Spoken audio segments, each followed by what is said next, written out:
Welcome back guys to our YouTube channel digital Taiyari. मेरा नाम है चेतन पारिक। आर.एस. अग्रवाल की हिंदी वाली बुक कर रहे थे अपन सॉल्व, उसके अंदर पार्टनरशिप वाला चैप्टर चल रहा है। तो ध्यान रखिए, हिंदी वाली आर.एस. अग्रवाल की बुक पार्टनरशिप चैप्टर के अंदर पार्ट ए जो है उसको अपन कर रहे थे। 2 पार्ट अब तक आ चुके हैं। अब अपन 21वें सवाल के साथ पार्ट 3 को शुरुआत करते हैं। ध्यान रहे, ये पार्ट ए जो है बुक का, पार्ट ए जो है उसके सॉल्यूशन अभी चल रहे हैं। उसका पार्ट 3 तीसरा वीडियो अपने सामने ये है। तो इसको शुरू करते हैं। देखो 21वां क्वेश्चन क्या कहना चाह रहा है। 3 साझेदार ए, बी और सी में एक व्यापार का लाभ इस प्रकार बांटा जाता है कि ए के भाग का 4 गुना, बी के भाग का 6 गुना तथा सी के भाग का 11 गुना बराबर है। तो तीनों को मिलने वाले लाभ की राशियों का अनुपात क्या होगा, ये आपको ज्ञात करना है। ये कह रहा है कि ए ने मान लो ए रुपया लगाया, उसका 4 गुना, बी ने मान लो बी रुपया लगाया है, उसका 6 गुना, और सी ने मान लो सी रुपए लगाए हैं, उसका 11 गुना। तीनों के तीनों आपस में इक्वल है। तो ये कह रहा है कि ए, बी और सी का रेशियो है कितना एक्चुअल में, ये आपको ज्ञात करना है। तो अगर मैं इन सबको के मान लूँ एक बार के लिए, अगर मैं इन सबको के मान लूँ तो यहाँ पे आप देखोगे ए, बी और सी जो है कितना मिल रहा है। ए जो मिल रहा है देखो k/4 मिल रहा है। ये 4 अगर इस तरफ भेज दो तो k/4 मिल रहा है। बी जो है k/6 मिल रहा है और सी जो है k/11 मिल रहा है। कुछ इस तरीके से सॉल्व होता है, सिंपल है। के तो वैसे भी कटने वाला है। अब आगे क्या है, इस रेशियो को सॉल्व करना है। देखो 6, 4 और 11, इन सब का जो एलसीएम है उन सब से अपन क्या कर देते हैं, यहाँ पे मल्टीप्लाई कर देते हैं। कितना होगा एलसीएम, 6 का और 4 का एलसीएम हो गया 12। तो यहाँ पे मैं क्या कर देता हूँ, देखो 12 इंटू 11 से सबको मल्टीप्लाई कर देता हूँ। इसको भी 12 इंटू 11 से मल्टीप्लाई कर देता हूँ, इसको भी 12 इंटू 11 से मल्टीप्लाई कर देता हूँ। देखो ये कितना आएगा, 3 बार में कटने पर 33। उसके बाद ये कट गया 2 बार में, कितना आ गया देखो 22, और ये 11 से 11 कट गया, कितना आ गया 12। 33, 22 और 12, ऑप्शन डी जो है इस क्वेश्चन का करेक्ट आंसर है। बहुत ही सिंपल सा ये सवाल, रेशियो प्रोपोर्शन का सवाल है। पार्टनरशिप के अंदर आपको पूछ दिया, इसमें ध्यान रखना है थोड़ा। आगे क्या कह रहा है, ए, बी, सी मिलकर एक व्यापार आरंभ करते हैं। ए पूरी लागत का 1/3 भाग निवेश करता है तथा बी का निवेश ए तथा सी के कुल निवेश के बराबर है। तो वर्ष के अंत में 90,000 रुपए के लाभ में से सी का हिस्सा कितना होगा, ये आपको ज्ञात करना है। देखो ए, बी और सी की बात चल रही है यहाँ पे, ठीक है। मैं मान लेता हूं कि 1/3 भाग पूरी लागत, मैं मान लेता हूं पूरी लागत 3x रुपए है। एक बार के लिए मान लेता हूं पूरी लागत 3x रुपए है। तो 3x में से 1/3 यानी x रुपए किसने लगाए हैं, ए ने लगाए हैं, ठीक है। अब आगे क्या कह रहा है, ए और सी का जो भी टोटल निवेश है वो बी के निवेश के बराबर है। मान लेता हूं बी ने y रुपए लगाए, तो ए और सी का टोटल कितना हो गया, x प्लस वाई। वो x प्लस वाई किसने लगाए हैं, बी ने लगाए हैं, ठीक है। और अब यहाँ से एक चीज क्लियर हो गई कि इन सब का जो टोटल है वो टोटल किसके इक्वल है, 3x के इक्वल है, क्योंकि 3x रुपए टोटल लगाए गए हैं, ठीक है। यहाँ से आप एक चीज देखोगे, 2x plus 2y is equal to 3x मिल रहा है। यहाँ से आप देखोगे कि 2y is equal to x आ रहा है, यानी x एस टू y जो है कितना आ रहा है, 2:1 आ रहा है। मतलब आप x की जगह 2 और y की जगह 1 रख सकते हो। अगर x की जगह 2 रखता हूँ, इसका मतलब क्या है कि टोटल 6 रुपए लगाए गए हैं, ठीक है। x की जगह आप अगर 2 रखते हो तो a ने 2 रुपए लगाए हैं, x की जगह 2 और y की जगह 1 लगाते हो तो 2 और 1 कितना हो गया 3, यानी b ने 3 रुपए लगाए हैं। और y को अपन ने 1 निकाला है, तो यहाँ पे y की जगह 1 लिख देता हूँ। यानी ए, बी, सी का जो फाइनल रेशियो है वो कितना मिला मुझे, 2:3:1। टोटल मिलाकर ये कितना हो रहा है 6, लेकिन टोटल में एक्चुअल में कितना मिल रहा है उनको प्रॉफिट, 90,000 रुपए का प्रॉफिट मिल रहा है, ठीक है। कितना आएगा देखो यहाँ पे 1, और उसके बाद कितना आएगा 1, यहाँ पे आ गया 6, और यहाँ पे 000, 16,000, ठीक है। आपको पूछा किसका है, यहाँ पे सी का पूछा है। तो 16,000 को जब अपन सी का जो ये प्रॉफिट आ रहा है एक इससे मल्टीप्लाई कर लेते हैं, कितना मिल रहा है, एक सेकंड इसको सही कर देते हैं थोड़ा। यहाँ पे जब मैंने इसको काटा, यहाँ पे एक बार में कट रहा है और फिर 3 आगे जाएगा, 5 बार में 16 नहीं, यहाँ पे 15 होगा। तो 1 इंटू 15 करने पर 15,000 मिल रहा है। ऑप्शन बी इस क्वेश्चन का करेक्ट आंसर हो जाएगा। बहुत ही सिंपल सा सवाल, चलते हैं आगे की तरफ। नेक्स्ट क्वेश्चन क्या कहना चाह रहा है, ए और बी ने मिलकर एक व्यापार आरंभ किया। ए ने 36,000 रुपए 8 माह के लिए निवेश किए थे। बी ने कुछ पूंजी लगाकर 6 माह तक व्यापार में रहा था। अंत में बी को कुल लाभ का 15/31 प्राप्त हुआ। तो बी ने कितना धन लगाया था, ये आपको ज्ञात करना है। देखो ए ने 36,000 रुपए लगाए थे, ये तो क्लियर है, ठीक है। बी ने कितने लगाए ये गिवन नहीं है, तो मैं मान लेता हूँ x रुपए उसने लगाए थे। 8 महीने के लिए निवेश किया था, तो ए ने मान लो 8 महीने के लिए निवेश किया, तो 8 महीने के लिए बी ने कुछ पूंजी लगाकर 6 माह तक व्यापार में रहा। तो 6 महीने के लिए व्यापार में रहा, तो मैं इसको 6 से गुणा कर देता हूँ, ठीक है। अब ये जो प्रॉफिट है उसमें ये कह रहा है कि कुल लाभ अगर 5/31 है, उसमें से 15 तो जो है बी को ही मिल गया। अगर 15 बी को मिला है तो पीछे जो 16 है वो किसको मिला है, ए को मिला है। ये जो रेशियो है उसको अपन 16:15 से इक्वेट कर लेंगे, एक्स की वैल्यू निकाल लेंगे, वही अपना आंसर हो जाएगा। ठीक है, तो 6 से इसको जब एक बार मैं काट दूं तो कितना मिल रहा है मुझे, 6,000 रुपये मिल रहा है। तो यहाँ से एक चीज हो गई कि 48,000, 6 × 8 48,000 अपॉन में एक्स इज इक्वल टू कितना है, 16:15। ठीक है, यहाँ पे कितना आ जाएगा देखो, 3000। ये इसके साथ मल्टीप्लाई होगा तो कितना हो जाएगा, एक्स इज इक्वल टू 45,000 यानी 45,000 रुपये, ऑप्शन डी। क्लियर। बढ़ते हैं अगले सवाल की तरफ। नेक्स्ट क्वेश्चन है, एक व्यापार में 3 साझेदारों ने के लाभ का अनुपात 5, 7 और 8 है। इनका धन क्रमशः 14 महीने, 8 महीने और 7 महीने के लिए निवेश किया गया, तो इनकी पूंजियों का अनुपात क्या होगा। बहुत ही सिंपल सा सवाल है। देखो 5, 7 और 8 के अनुपात में उन लोगों ने पैसा लगाया। उसके बाद 14 महीने के लिए तो ए साझेदारी में रहा था, 8 महीने के लिए बी रहा था और 7 महीने के लिए लास्ट वाला जो सी कैंडिडेट है वो रहा था। तो पूंजियों का अनुपात आपको निकालना है। देखो 4 से काट देते हैं, यहाँ पे 2 मिल गया, यहाँ पे 2 मिल गया। ठीक है, यहाँ पे कितना आ जाएगा, 5, 7 × 2 कितना हो गया देखो 14 और 7 × 2 कितना हो गया 14, यानी 5:14:14 इस क्वेश्चन का आंसर होगा। ऑप्शन डी जो है नन ऑफ दीज इस क्वेश्चन का करेक्ट आंसर है। ठीक है, चलते हैं अगले सवाल की तरफ। अगला सवाल क्या है, ए, बी और सी ने एक कार्य 16,500 रुपए में समाप्त करने का ठेका लिया। 16,500 रुपए तीनों को मिलेंगे अगर वो तीनों काम करते हैं। काम किस तरीके से होगा कि ए तथा बी ने मिलकर 7/11 काम कर लिया और शेष कार्य सी ने किया। तो 7/11 काम अगर ए और बी ने मिलकर किया, इसका मतलब सी ने बचा हुआ 4/11 काम किया है। अगर 11 काम है टोटल, उसमें से 7 काम ए और बी ने मिलकर कर लिया, तो पीछे 4 जो काम बचा वो सी ने किया। तो ये पूछ रहा है कि टोटल ये जो 16,500 है उसमें से सी का हिस्सा कितना होगा। तो कुछ भी नहीं है, जो आदमी जितना काम करता है उसको इतना पैसा मिलता है। तो 16,500 रुपए अगर टोटल पैसा है, उसमें से 4/11 काम जो है अगर सी ने किया है, तो बस 4/11 भाग निकाल दो, कितना मिल रहा है ये 1500। ये कितना हो गया टोटल, 15 × 4 60 हो गया, तो कितना मिल गया 6,000 रुपए। ऑप्शन सी 6,000 रुपए इस क्वेश्चन का करेक्ट आंसर है। क्लियर।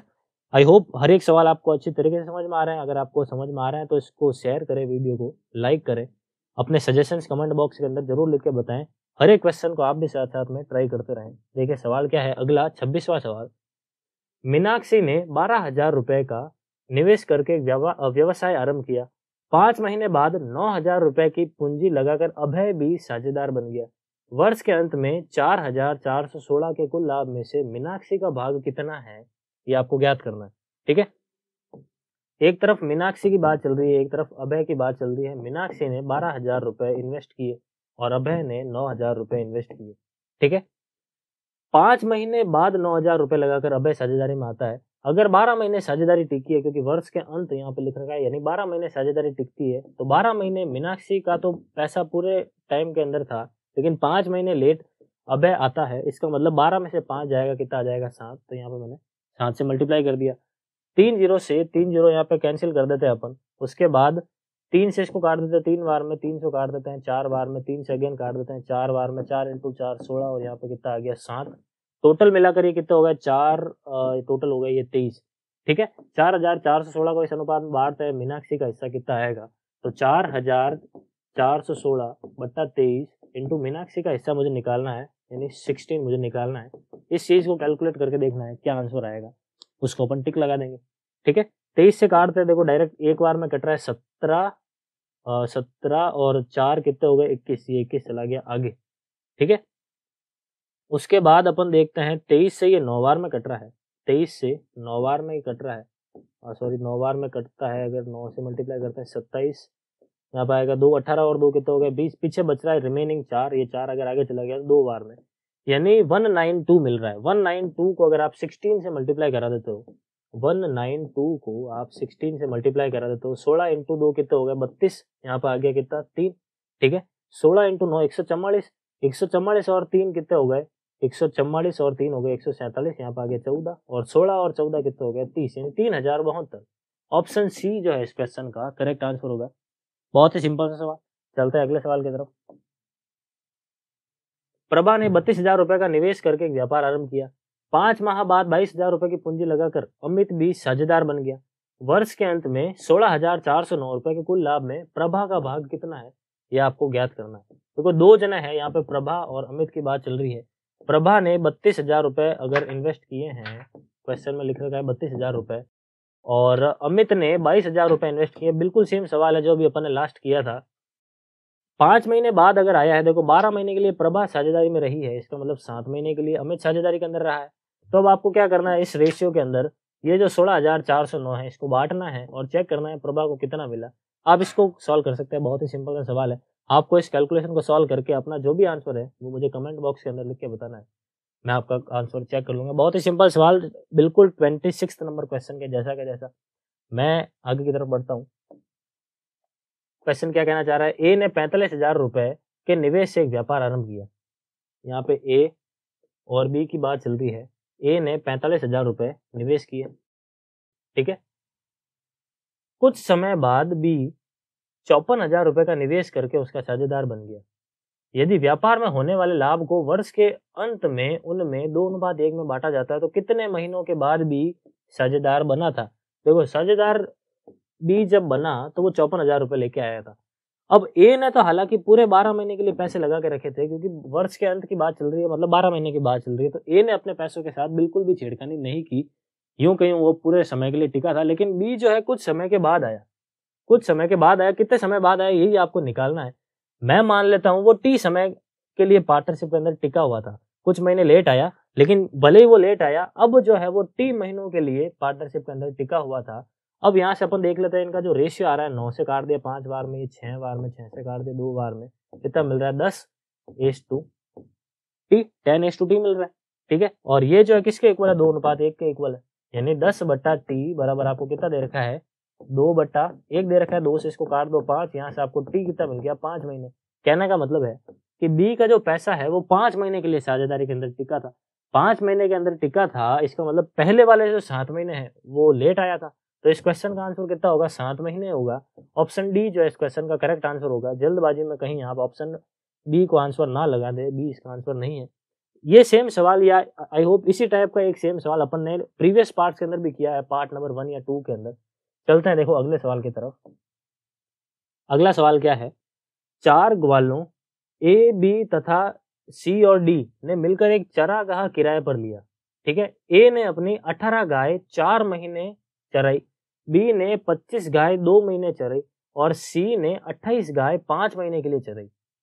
डी ने 21 गाय 3 महीने के लिए चराई। तो कुल किराए में से अगर ए का भाग इतना है तो चरागाह का कुल किराया कितना है, ये आपको ज्ञात करना है। बहुत ही सिंपल सवाल है। देखो ए, बी, सी और डी की बात चल रही है। ए ने 18 गाय 4 महीने के लिए, देखो जो बंदा जितने ज्यादा गाय रखेगा, जितने ज्यादा समय के लिए गाय को अपने इलाके के अंदर रखेगा, उतना किराया उसको देना पड़ेगा। तो मतलब जो भी किराया है वो डिपेंड किस पर करता है, नंबर ऑफ काऊ और नंबर ऑफ मंथ्स के अंदर।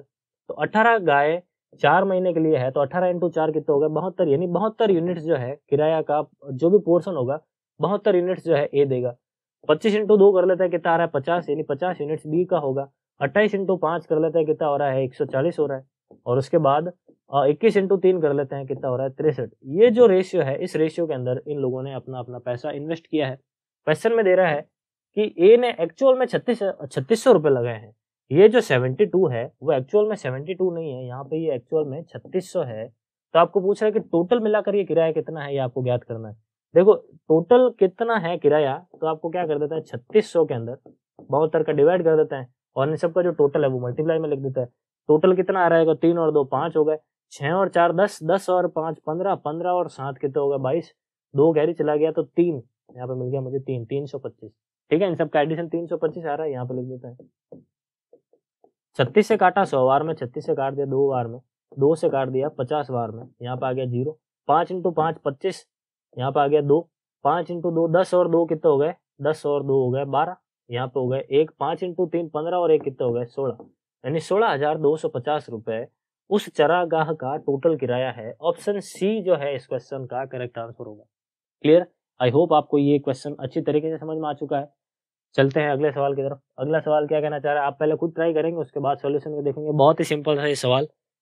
समियारा, महिरा और कियारा ने डीवीडी का एक सेट 578 रुपए पर किराए पर लिया। यदि उन्होंने इसका प्रयोग 8 घंटे, 12 घंटे और 14 घंटे के लिए किया है तो कुल किराए में से को कितना किराया देना पड़ेगा, ये आपको निकालना है। किराया को कितना किराया देना पड़ेगा, ये आपको निकालना है। देखो समीरा, माहिरा और कियारा 8 घंटे, 12 घंटे और 14 घंटे के लिए पैसा लगा के रखते हैं। जो भी किराया है उनको इन समय के अकॉर्डिंग उनको देना है। अभी अपन ने लास्ट क्वेश्चन के अंदर भी डिस्कस किया था कि जो आदमी जितना ज़्यादा मटेरियल अपने पास रखेगा, जितने ज़्यादा समय के लिए रखेगा, उसी रेशियो के अंदर उसको पैसा चुकाना पड़ेगा। तो देखो 2 से काट लेते हैं 4 बार में, 2 से काट लेते हैं 6 बार में, 2 से काट लेते हैं 7 बार में। टोटल जो है ये मिलाकर कितना आ रहा है, देखो 10 और 7 कितने हो गए 17। ये 17 एक्चुअल में कितना है, 17 एक्चुअल में 578 है। ठीक है, यहाँ पे कितना मिल गया, 3 और 4 34 गुना। तो आपको पूछ रहा है कियारा को कितना देना पड़ेगा, तो कियारा ये जो है इसको 34 से आप गुणा करा लो तो कितना मिलता है, देखो 7 × 4 28, यहाँ पे आ गया 2, 7 × 3 21, 21 और 2 कितने हो गए 23। यानी टोटल जो 578 रुपए है उसमें से 278 रुपए कियारा को देना पड़ेगा। यानी अपना आंसर कितना हो गया, ऑप्शन नंबर ए। क्लियर।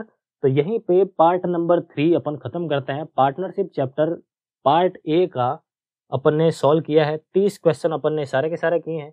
जो क्वेश्चंस मैंने यहाँ पे छोड़े हैं उनको आपको करना है, क्योंकि बिल्कुल सेम टाइप के है जो मैं आपको यहाँ पे करवा रहा हूँ। फिलहाल इस वीडियो के अंदर इतना ही रखते हैं। आगे आने वाले वीडियोज के अंदर अपन पार्टनरशिप चैप्टर का ही पार्ट बी स्टार्ट करेंगे। Thank you.